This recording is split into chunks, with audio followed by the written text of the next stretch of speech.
C'est intéressant de montrer ça. Ça, c'est la préparation des collages. Ouais, ouais, d'accord. Hein? Alors, c'est que, contrairement à d'autres collègues qui font des gravures à l'eau forte, en creux, moi, mes gravures sont en relief.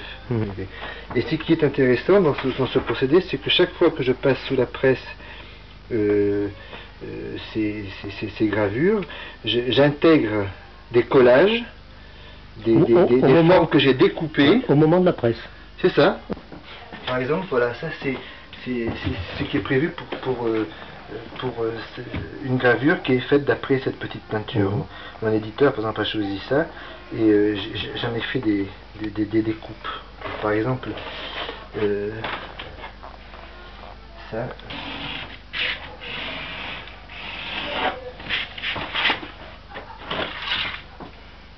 Faut que je fasse attention de ne pas. Voilà. Là j'ai découpé avec un cutter. Moi je procède après, je peux faire déchirer. Déchirer. Alors je prends la forme, il y a les petits repères sur la chose. Voilà. Et je découpe. Je déchire comme ça. Grâce à la compte exemplaire, j'aurai une forme comme ça. D'accord. Cette forme, elle sera souple et à la fois assez solide.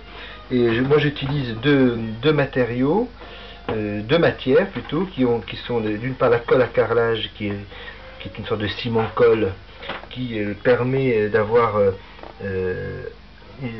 un grain assez intéressant qui prend bien l'encre, qui permet d'avoir des aplats assez intéressants, qui ne cassent pas à la pression très forte de la presse.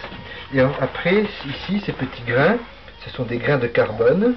Il y a tout le côté graphique qui est rigoureusement identique sur tous les tirages de ma gravure.